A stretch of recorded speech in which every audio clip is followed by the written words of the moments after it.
Welcome back to another episode of Infidelity Tales Lab. Before we begin, tell us, where in the world are you watching from? Now, let's dive into today's story. Chapter 1.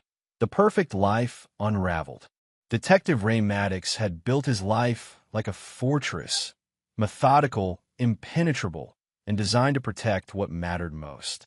At 38, he commanded respect in the Philadelphia Police Department's Major Crimes Unit, where his reputation for never letting a case go cold had earned him both admiration and fear from criminals across the city. His analytical mind, honed by 15 years of police work, could dissect a crime scene like a surgeon, finding patterns others missed. But tonight, staring at his sleeping 9-year-old son Tommy through the tense mesh window, Ray felt something he rarely experienced: peace. The Pocono Mountains stretched endlessly around their campsite, and for the first time in months, work felt like a distant memory. "Dad, you awake?" Tommy's voice was barely a whisper. "Yeah, buddy. Can't sleep. I keep thinking about Mom." Tommy's words hung in the cool mountain air. "When's she coming back from her conference?" Ray's jaw tightened slightly. Lisa's marketing conferences had become increasingly frequent over the past 6 months. As a successful real estate agent, she claimed these events were crucial for her career growth. But Ray's investigative instincts had begun to whisper warnings he didn't want to hear. "She'll be back Sunday night," Ray replied, forcing warmth into his voice. "Just you and me until then, soldier." The next morning brought pristine wilderness and the kind of father-son bonding Ray craved. They hiked the mountain trails, Tommy chattering excitedly about everything from rock formations to bird calls. For a few precious hours, Ray forgot about the nagging suspicions that had been eating at him. Lisa Maddox had been the golden girl of Riverside High School, prom queen, valedictorian, and the daughter of successful businessman Robert Sinclair. She'd married Ray when he was still a rookie cop with big dreams and bigger ambitions. For the first 8 years of their marriage, they'd been the perfect couple: successful careers, a beautiful home in the suburbs, and Tommy, who'd completed their picture-perfect family. But perfection, Ray had learned, was often just an illusion waiting to shatter. The changes had been subtle at first. Lisa started working late more frequently.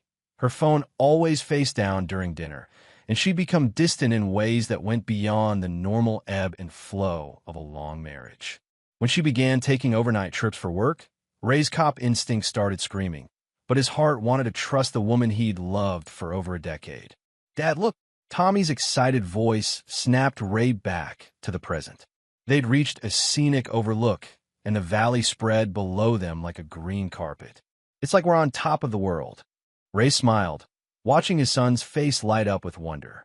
Whatever storms were brewing at home, he'd protect Tommy from them. Some betrayals were unforgivable, but a child's innocence was sacred. That evening, as they roasted marshmallows over their campfire, Tommy grew unusually quiet. Ray noticed the boy glancing toward the tree line with an expression he couldn't read. "Everything okay, champ?" "Dad," Tommy hesitated, poking at the fire with a stick. "Do you think Mom loves us?" The question hit Ray like a physical blow. "Of course she does. Why would you ask that? Sometimes I hear her on the phone at night. She sounds different, happy in a way she doesn't sound with us anymore."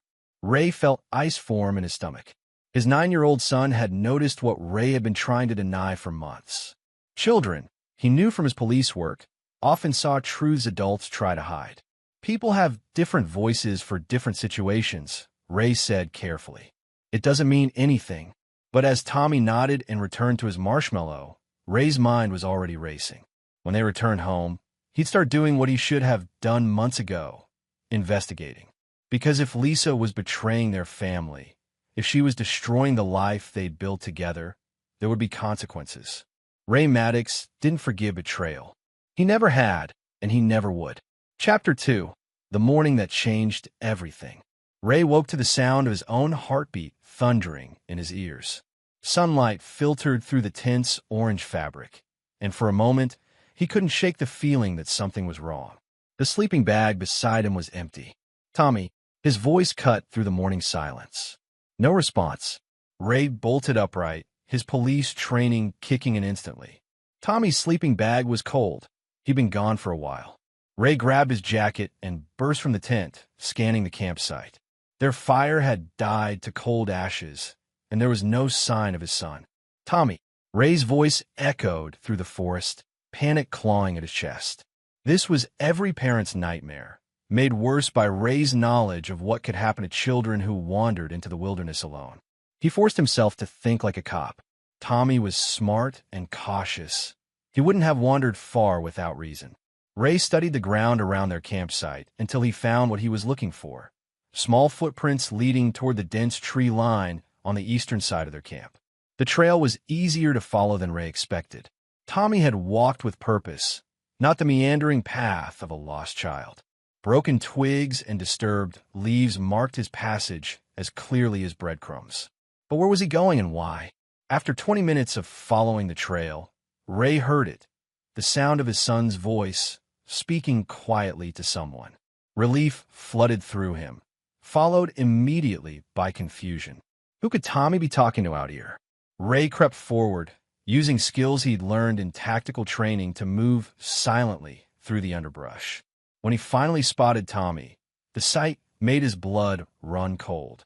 His son stood in a small clearing, staring at an old, dilapidated cabin that looked like it had been abandoned for decades. The structure leaned precariously to one side, its roof partially collapsed and windows boarded over. Weeds and young trees grew through gaps in the foundation, and the whole building looked ready to collapse at any moment. But it was Tommy's posture that sent alarm bells ringing in Ray's head. His son stood perfectly still, as if he'd been there many times before, as if this place held some terrible familiarity. "What are you doing?" Ray yelled, bursting from the tree line.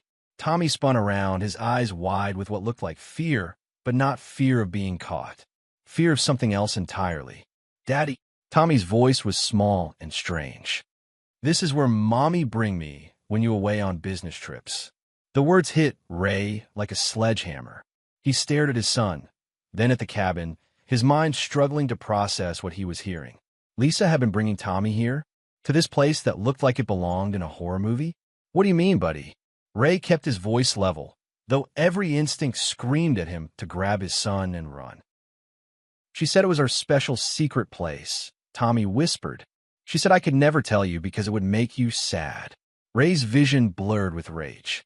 Lisa had been manipulating their son, using him to keep secrets, bringing him to this godforsaken place for reasons Ray was only beginning to imagine.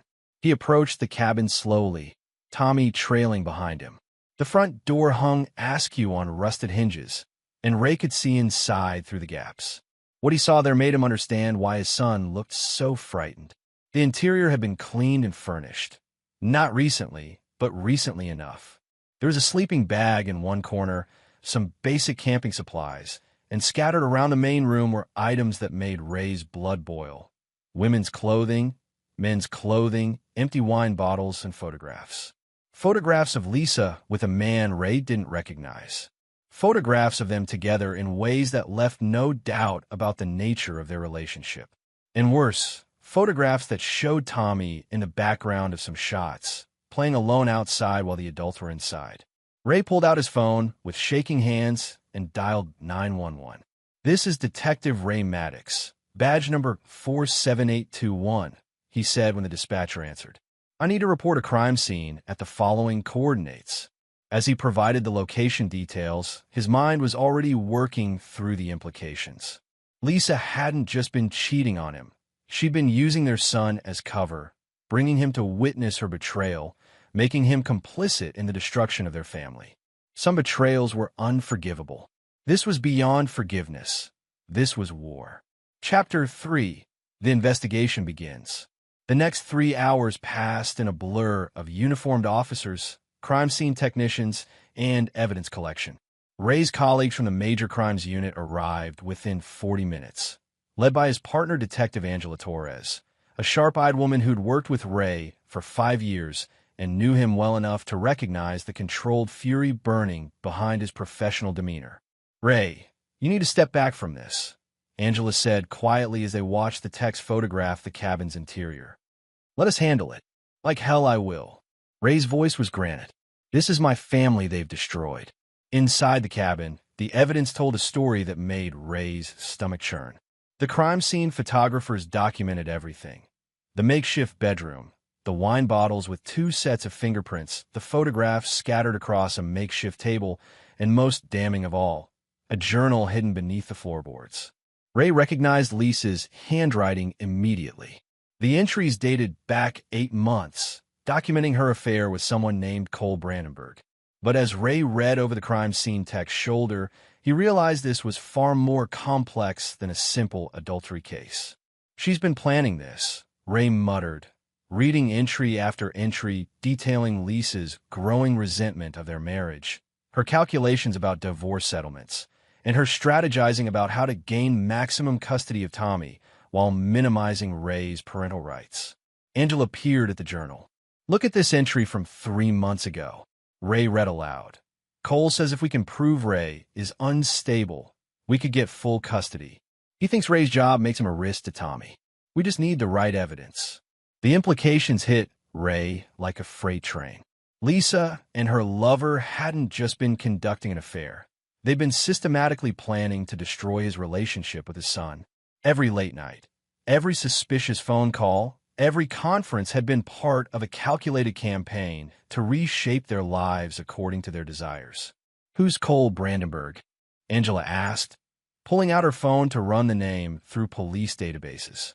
"Never heard of him," Ray replied, but his mind was already cataloging every detail of this place, every piece of evidence, every angle of their betrayal. His years as a detective had taught him that revenge was a dish best served with meticulous planning. Tommy sat in the back of a police cruiser, wrapped in a blanket and sipping hot chocolate from a thermos one of the officers had provided. Ray's heart broke seeing his son's confusion and fear, but it also fueled his determination.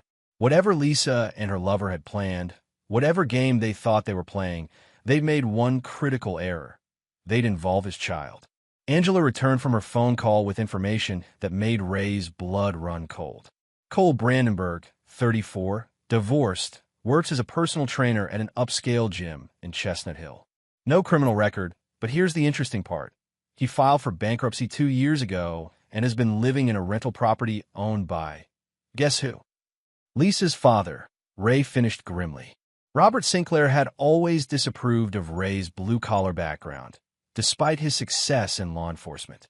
If he was helping finance his daughter's affair, it meant this betrayal ran deeper than just Lisa's individual choices. The crime scene team finished their work by early afternoon, and Ray was finally allowed to take Tommy home. During the drive down the mountain, his son was unusually quiet, staring out the window with an expression that seemed far too mature for his 9 years. "Dad," Tommy's voice was small. "Am I in trouble for not telling you about the cabin?" Ray pulled over at a scenic overlook and turned to face his son. "Tommy, listen to me very carefully. You're not in trouble. You did nothing wrong. Sometimes adults make very bad choices, and they try to make children keep secrets about those choices. But you're not responsible for what the adults did. Is Mom going to go to jail?" The question hung in the air between them. Ray could see in his son's eyes a heartbreaking mixture of fear, confusion, and something that looked like relief. How long had Tommy been carrying the weight of these secrets? "I don't know yet," Ray answered honestly. "But I promise you this, whatever happens, I will protect you. No one will ever use you to hurt our family again." As they continued the drive home, Ray's mind was already formulating plans. Lisa and Cole thought they were playing a game where they held all the cards. They thought they could manipulate his son, destroy his marriage, and walk away with everything they wanted.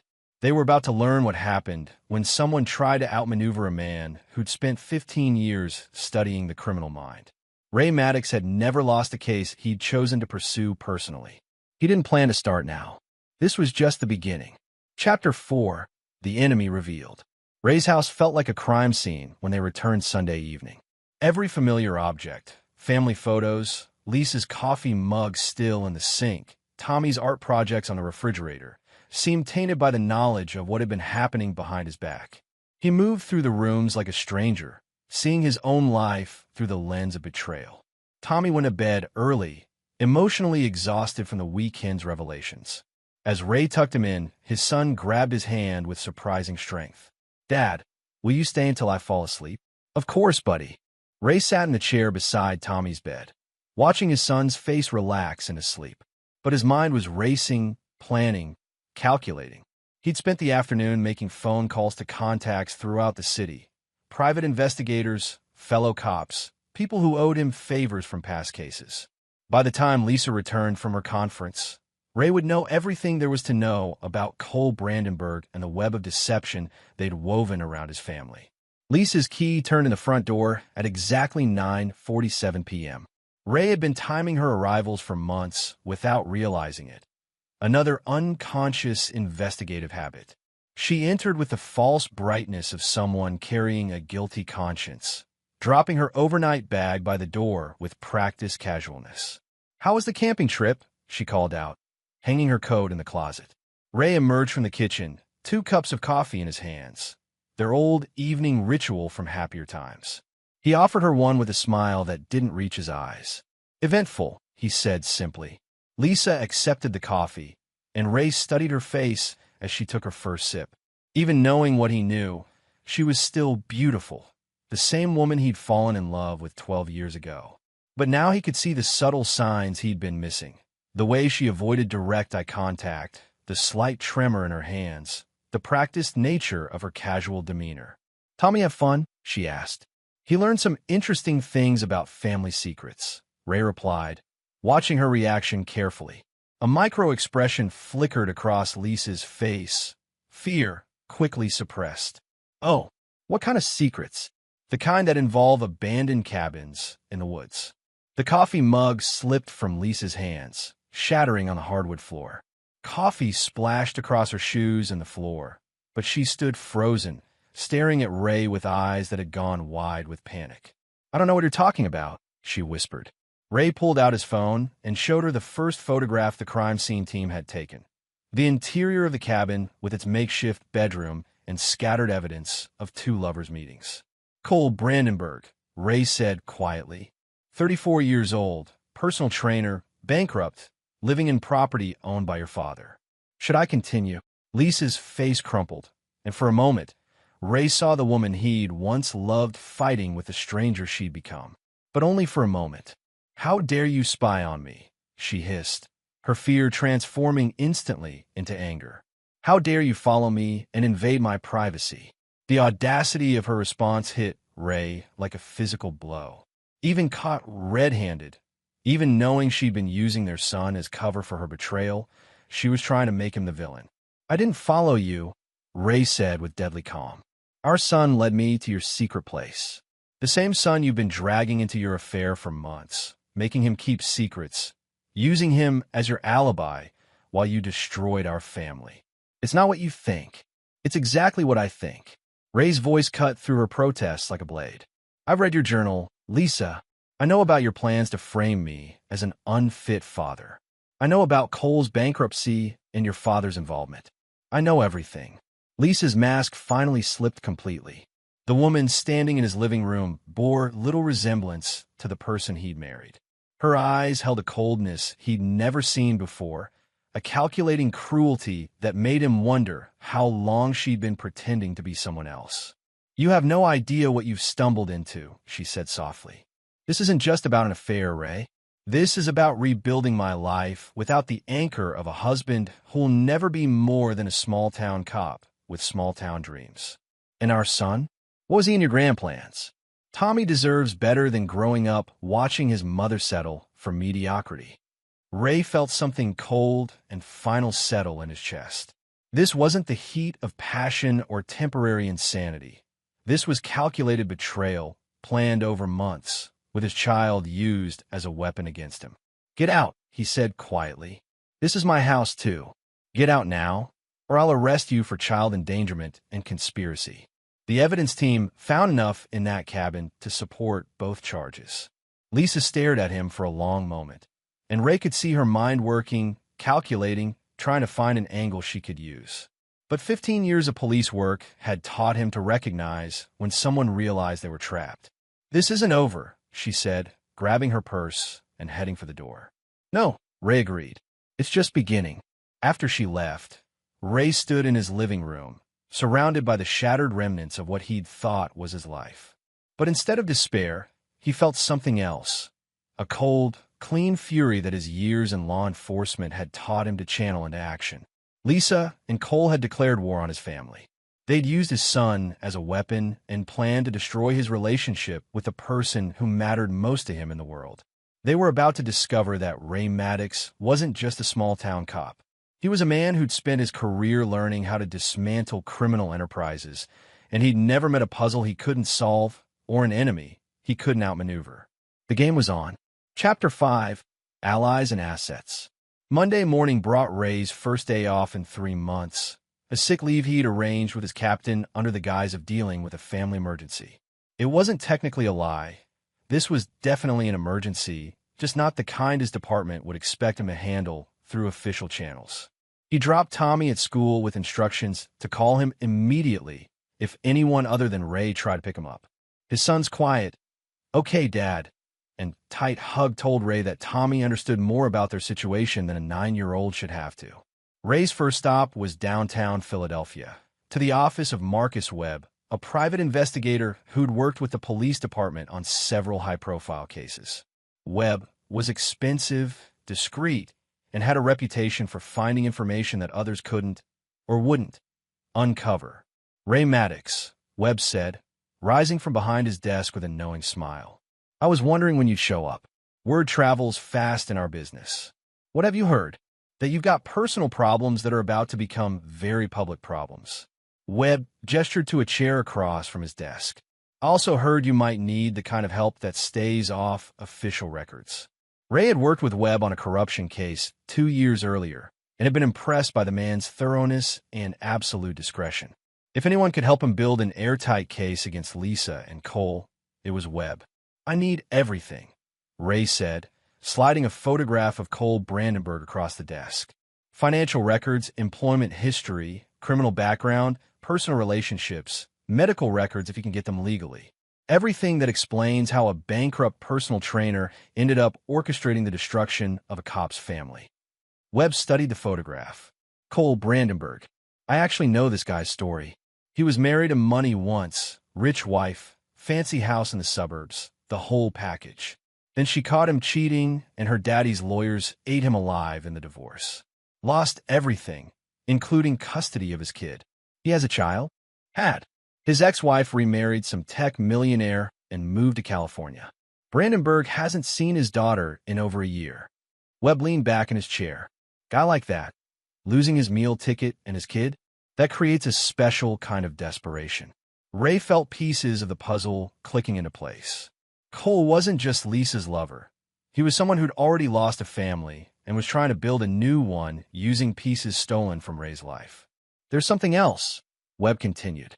"Brandenburg's been seen around town with people who have interesting reputations.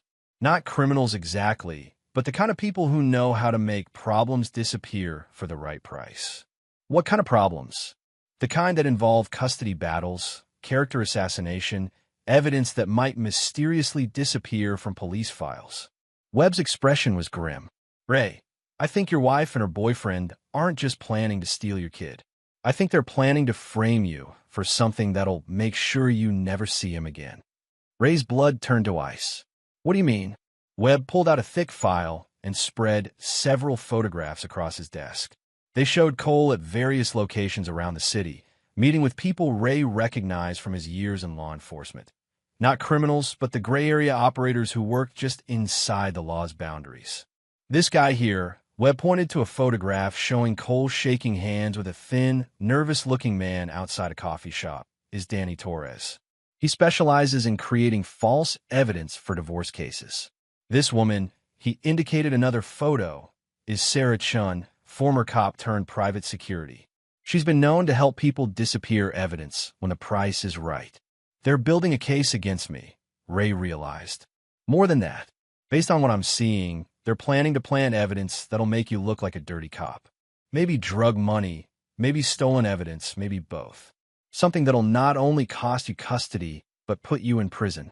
Ray stared at the photographs, his mind racing through the implications. Lisa and Cole weren't just trying to steal his family. They were trying to destroy his life completely, ensuring he'd never be able to fight back. But they made a critical error. They were playing games with a man who'd spent 15 years learning how to think like a criminal, who had resources they couldn't imagine, and who had absolutely nothing left to lose except his son. "I need something else," Ray said, pulling out his wallet. "I need you to find everything you can about Robert Sinclair's business dealings. Lisa's father is financing this operation, and I want to know why." Webb's eyes lit up with interest. "The real estate mogul? Now that's interesting. Sinclair's been skating on thin ice for years. City contracts that smell like insider trading, development deals that violate zoning laws, the kind of wealth that comes from knowing which palms to grease. You think he's dirty? I think he's the kind of man who'd do anything to protect his reputation and his money. If his daughter's marriage to a cop is creating problems for his business interests, he might be willing to invest heavily in making those problems disappear." Ray stood up, his mind already formulating the next phase of his plan.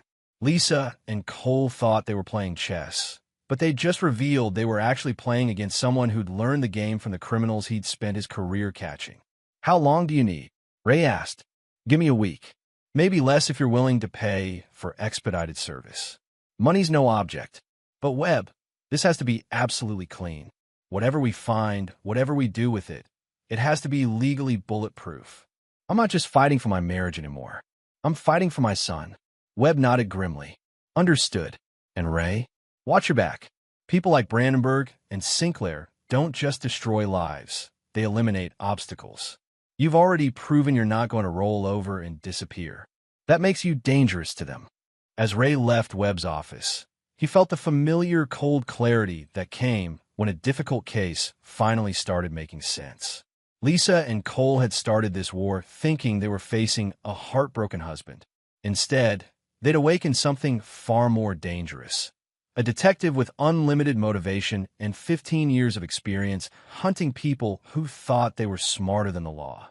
The hunter had become the hunted, and they didn't even know it yet. Chapter 6. The Trap Takes Shape. By Friday, Ray's world had been transformed into a battleground where every conversation was recorded, every meeting was surveilled, and every piece of evidence was carefully cataloged for the war he knew was coming. Webb's investigation had revealed depths of betrayal that even Ray's cynical cop instincts hadn't anticipated. The first blow came from an unexpected source. Tommy's school counselor, Mrs. Anderson, called Ray at work with concerns about his son's emotional state and home environment.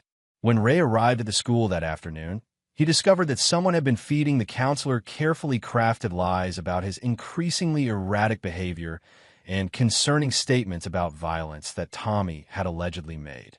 "Mr. Maddox," Mrs. Anderson said carefully, "Tommy mentioned that you've been very angry lately, that you've been talking about making people pay for hurting your family.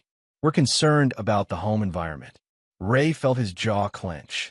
Lisa and Cole were already moving, using his own son's innocent words to build their case against him.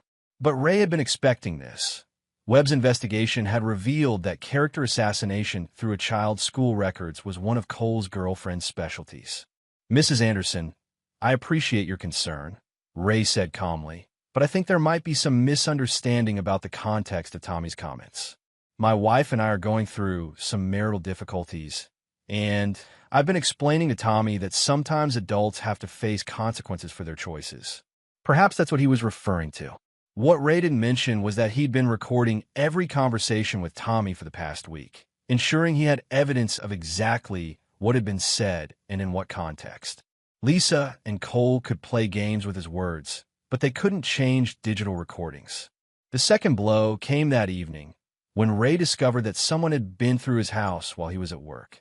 Nothing was missing, but small items had been moved, just enough to let him know that his home had been violated.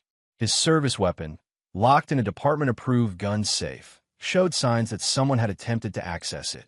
Ray's phone rang as he was documenting the break-in. Webb's voice was tight with urgency.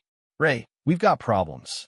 I've been monitoring Brandenburg and your wife, and they're moving faster than expected. Tomorrow night, they're meeting with someone who specializes in planting evidence in police officers' homes." "What kind of evidence?" the kind that would suggest you're dealing drugs on the side. Enough to trigger an internal affairs investigation and immediate suspension.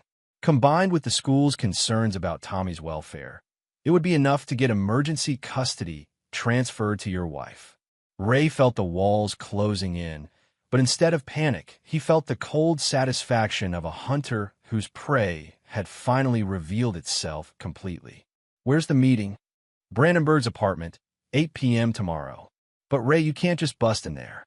They're being careful, keeping everything legal enough that even if they get caught, the damage to your reputation would already be done. I'm not planning to bust in anywhere, Ray said quietly. I'm planning something much better. The next 24 hours were a carefully choreographed dance of surveillance, counter-surveillance, and strategic positioning. Ray called in favors from every contact he'd made in 15 years of police work, assembling a network of observers and evidence gatherers that would make the FBI proud. At 7:45 p.m. on Saturday, Ray sat in an unmarked surveillance van 3 blocks from Cole Brandenburg's apartment, surrounded by recording equipment and 3 off-duty cops who'd volunteered their time after learning what Lisa and Cole were planning to do to his family. Target 1 approaching the building. Officer Maria Santos reported from her position across the street. Lisa Maddox, carrying what appears to be evidence bags. Target 2, already inside, added Detective Bill Chun from his post in the building's parking garage. Brandenburg's been preparing for this meeting all day. At exactly 8 p.m., a third figure appeared. Danny Torres, the evidence-planting specialist Webb had identified. Ray watched through high-powered binoculars as the man entered Brandenburg's building carrying a briefcase that likely contained enough planted evidence to destroy Ray's career. But Ray wasn't planning to stop them. He was planning to let them complete their crime while documenting every second of it. All units, maintain positions, Ray said into his radio. Let them finish what they came to do. For the next 90 minutes, Ray's team recorded everything. Lisa's arrival, the meeting between all 3 conspirators, and most importantly, Torres leaving with empty hands while Brandenburg and Lisa left with packages that clearly contained the planted evidence they planned to place in Ray's home. As the conspirators went their separate ways, Ray felt the cold satisfaction of a plan coming together perfectly. They thought they were about to destroy him, but instead, they just provided him with ironclad evidence of conspiracy, evidence tampering, and attempted frame-up of a police officer. Phase 1 complete, Ray said into his radio. Now we see how far they're really willing to go. But even as his team began following the conspirators to their next moves, Ray's mind was already working on Phase 2. Because stopping Lisa and Cole from framing him was only the beginning of what he had planned for them. They tried to steal his son and destroy his life. Now they were going to learn what happened when someone tried to outmaneuver a man who'd spent his career taking down people who thought they were untouchable. The real trap was just beginning to close. Chapter 7, The Web Titans. Sunday morning brought the sound of sirens to Ray's neighborhood. At exactly 6:47 a.m., 3 patrol cars pulled into his driveway, their lights flashing as uniformed officers approached his front door with what appeared to be a search warrant. Ray answered the door in his bathrobe, playing the role of confused and innocent husband perfectly. He'd been expecting this visit. His surveillance team had tracked Lisa and Cole as they planted evidence in his garage the night before, and he'd watched them make the anonymous tip to internal affairs that would trigger this search. Detective Maddox, Sergeant Williams, said formally, "We have a warrant to search these premises for suspected narcotics and related paraphernalia." "Of course," Ray replied, stepping aside. "I'm not sure what this is about, but please search wherever you need to." What the search team found was exactly what Lisa and Cole had planted. 2 bags of cocaine hidden in Ray's toolbox, along with a substantial amount of cash wrapped in evidence bags from the police department. To any observer, it looked like a police detective had been stealing drugs from crime scenes and selling them on the side. But what the search team also found, hidden in places Lisa and Cole didn't know about, were the high-definition cameras Ray had installed throughout his property. Cameras that had recorded every moment of the break-in, every second of evidence being planted, and every face of the people involved in framing him.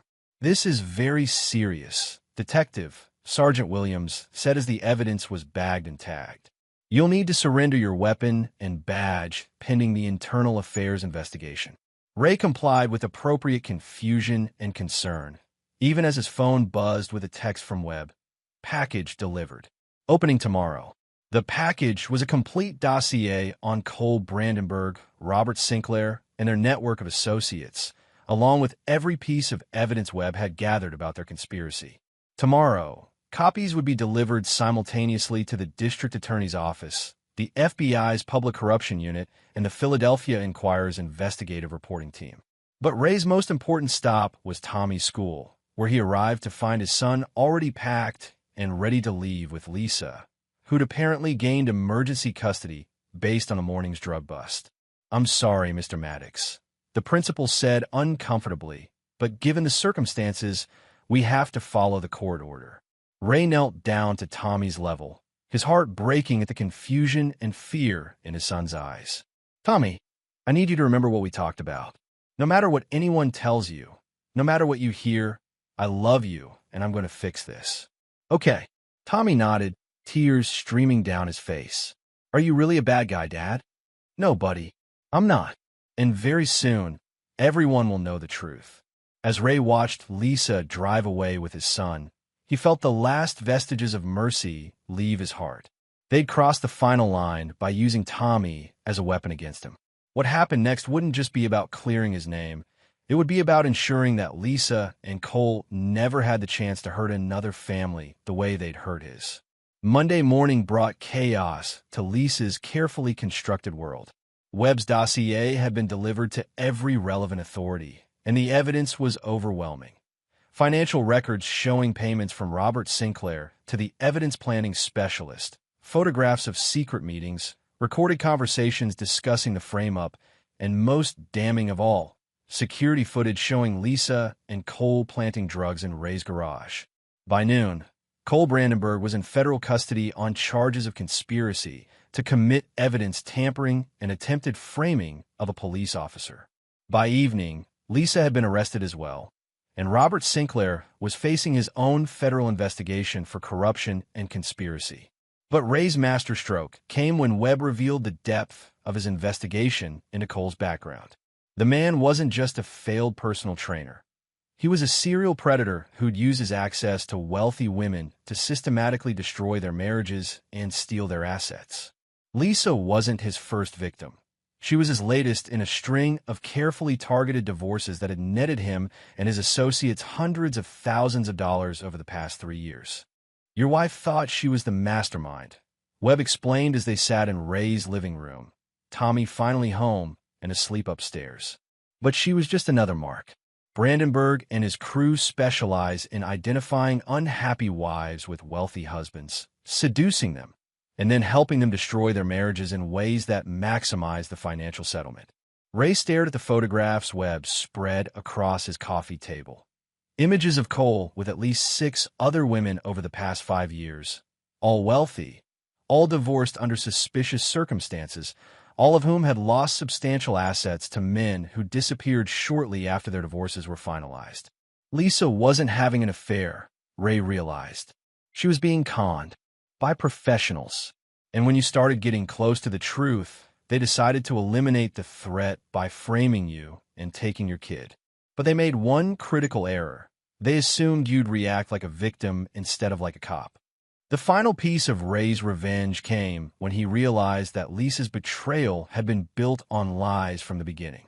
She hadn't chosen to destroy their family. She'd been manipulated into it by criminals who saw her as nothing more than another source of income. But that didn't change what she'd done to Tommy. It didn't change the months of lies, the manipulation of their son, or the willingness to destroy an innocent child's relationship with his father for money. Some betrayals were too deep for forgiveness, even when they were built on deception. Chapter 8. Justice Served Cold. 6 months later, Ray stood in a federal courtroom watching Cole Brandenburg receive a 15-year sentence for conspiracy, fraud, and racketeering. The investigation Webb had initiated had unraveled an entire network of marriage-for-profit schemes that had destroyed dozens of families across 3 states. Lisa sat in the defendant's chair beside him, no longer the confident woman who'd tried to steal his life. The months of investigation had revealed her true role in the conspiracy. Not the mastermind she believed herself to be, but another victim who'd allowed herself to become a willing participant in her own family's destruction. The court recognizes that Mrs. Maddox may have been initially deceived by Mr. Brandenburg's criminal enterprise, Judge Patricia Hoffman said during sentencing. However, her continued participation in activities designed to frame her husband and manipulate her own child demonstrates a level of calculated cruelty that cannot be overlooked. Lisa received 5 years for her role in the conspiracy, with the possibility of parole in 3 if she testified against other members of Brandenburg's network. Ray felt no satisfaction watching her break down as the sentence was read, only a cold sense of justice being served. Robert Sinclair's involvement had cost him everything. The federal investigation into his business dealings had revealed decades of corruption, bribery, and money laundering. His real estate empire collapsed. His political connections evaporated, and he faced 20 years in federal prison. The man who'd thought he could buy his daughter's way out of an inconvenient marriage had lost everything trying to destroy a cop who'd refused to be intimidated. But Ray's most important victory was the one that happened outside the courtroom. Tommy, after months of therapy and careful reconstruction of his understanding of what had happened, was beginning to heal from the trauma of being used as a weapon against his own father. "Dad," Tommy said as they walked out of the courthouse together, "are you glad Mom's going to jail?" Ray considered the question carefully. "I'm glad that the people who hurt our family are being held responsible for what they did. I'm sad that your mom made choices that led her to this place. But mostly, I'm grateful that you're safe and that we can start building our life together again." Tommy nodded with the serious expression of a child who'd been forced to grow up too quickly. "Will she ever come home?" "Maybe someday, when she served her time and learned from her mistakes. But that's years away, and by then, you'll be old enough to decide for yourself what kind of relationship you want to have with her." As they drove home from the courthouse, Ray reflected on how completely his life had been transformed. The betrayal that had nearly destroyed him had ultimately led to the dismantling of a criminal enterprise that had been destroying families for years. His reputation as a detective had been not only restored but enhanced. The federal prosecutors were already talking about offering him a position with their public corruption unit. But more importantly, he and Tommy were free.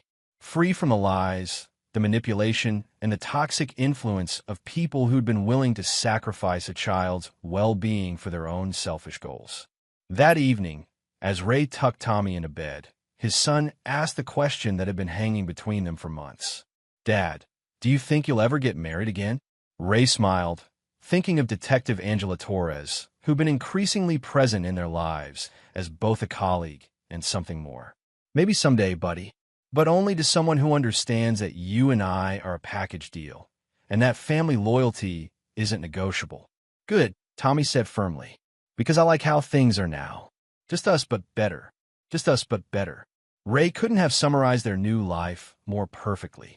They'd lost a wife and mother who'd proven herself unworthy of their trust, but they'd gained something more valuable, an unbreakable bond forged in the fire of betrayal and strengthened by their refusal to let anyone destroy what truly mattered. Some men might have chosen forgiveness. Some men might have tried to rebuild what had been broken. But Ray Maddox wasn't some man.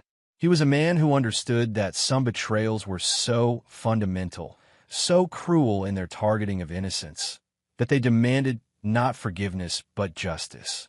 And justice, Ray had learned, was sometimes the most powerful form of love. Chapter 9. New Beginnings. 2 years after the camping trip that changed everything, Ray stood in the backyard of their new house, watching Tommy practice batting with the confidence of a boy who'd learned he could trust the adults in his life to protect him. The house was smaller than their old one, but it was theirs, free from the memories of betrayal and filled with the promise of honest new beginnings.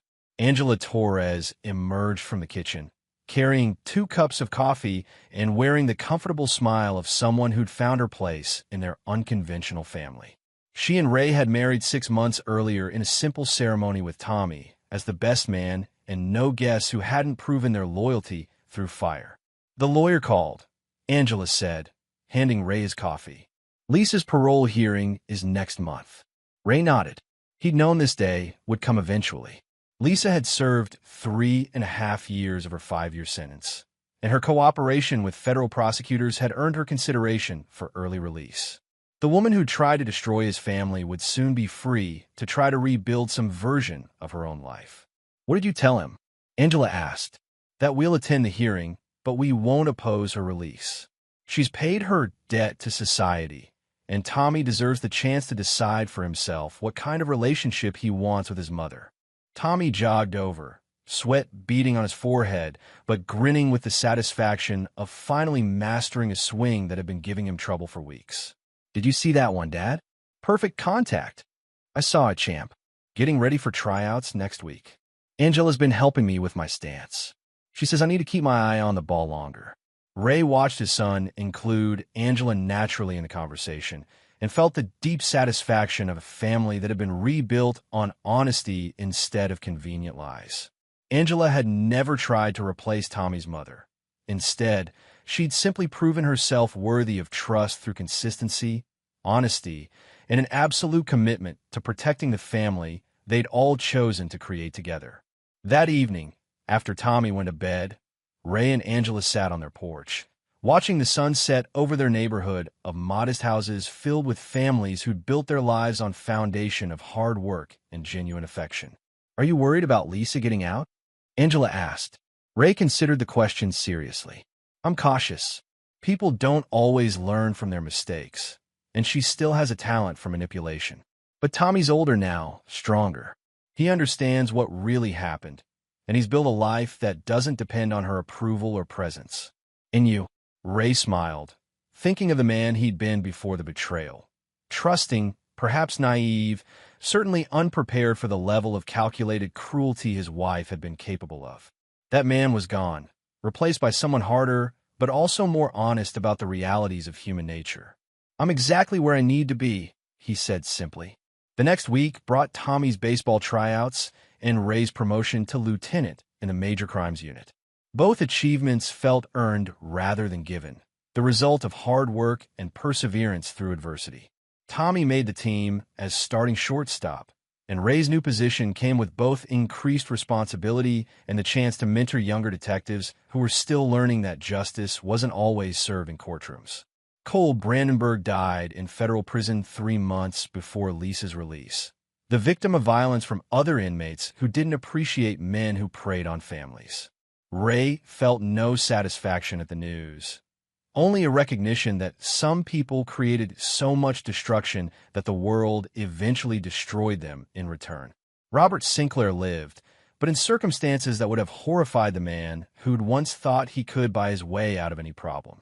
Penniless, friendless, and facing another decade in prison, he'd written Tommy a letter attempting to apologize for his role in destroying the boy's family.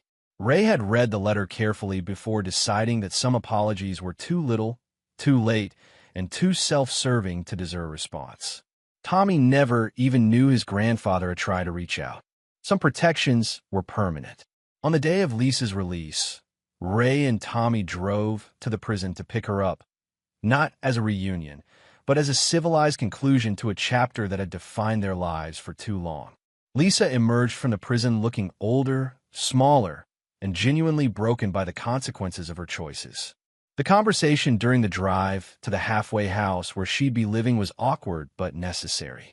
Tommy, now 12 and more perceptive than many adults, asked direct questions about why she'd made the choices she had, whether she understood how those choices had affected him, and what she planned to do differently. Lisa's answers were a mixture of genuine remorse and self-justification that left Ray convinced she still didn't fully understand the magnitude of what she'd done. But Tommy seemed satisfied that he'd been heard, and that was what mattered. Will I see you again? Tommy asked as they dropped her off at the halfway house.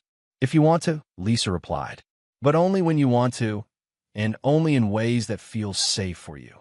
It was, Ray reflected, perhaps the most honest thing she'd said to their son in years. As they drove home, Tommy was quiet for a long time before speaking. I'm glad we went, but I'm also glad we're going home to Angela. Me too, buddy. Me too. That night, as Ray tucked Tommy into bed, his son asked one final question about the ordeal that had shaped their lives. "Dad, do you ever regret not forgiving Mom?" Ray considered his answer carefully. "Tommy, forgiveness is something you give when someone has truly accepted responsibility for their actions and when continuing to be angry hurts you more than it helps. Your mother chose to betray our family in ways that put you in danger and try to steal your relationship with me. Some betrayals are so fundamental that forgiveness isn't the right response. Justice is. But she's my mom. She is. And if someday she proves that she's truly changed, that she understands what she did wrong, and has become someone trustworthy, then you can decide what kind of relationship you want with her. But you never have to forgive someone just because they're family. Family isn't about blood. It's about loyalty, protection, and love that doesn't come with conditions." Tommy nodded, processing this with the seriousness of a child who'd learned that adults weren't always trustworthy just because they were supposed to be. "I love our family," he said simply. "So do I, champ. So do I." As Ray turned off the lights and headed downstairs, he found Angela waiting for him with a glass of wine and a smile that had become his favorite sight in the world. "How was he?" she asked. "Strong, wise, ready to move forward, like his father." Ray pulled her close, thinking of the journey that had brought them all to this moment. The betrayal that had nearly destroyed him had ultimately led to a life more honest, more purposeful, and more genuinely loving than anything he'd thought possible. Some men forgave. Some men forgot. Some men tried to rebuild what had been broken. But Ray Maddox had chosen a different path. The path of justice, protection, and building something new from the ashes of what had been destroyed. It was a harder path, but it was also the path that had led him to a family built on truth instead of convenient lies. And as he stood in his living room, holding the woman who'd proven herself worthy of his trust while his son slept safely upstairs, Ray knew he'd made the right choice. Some betrayals were unforgivable, but from the ashes of those betrayals, something stronger could always be built. The trap he'd set for his enemies had closed perfectly, but the life he'd built in its aftermath was his greatest victory of all. And there you have it. Another story comes to an end. What did you think? I'd love to hear your thoughts in the comments below. If you enjoy this story, consider joining our community by subscribing. It means the world to us. For more stories like this one, check out the recommended videos on screen. And I'll see you there.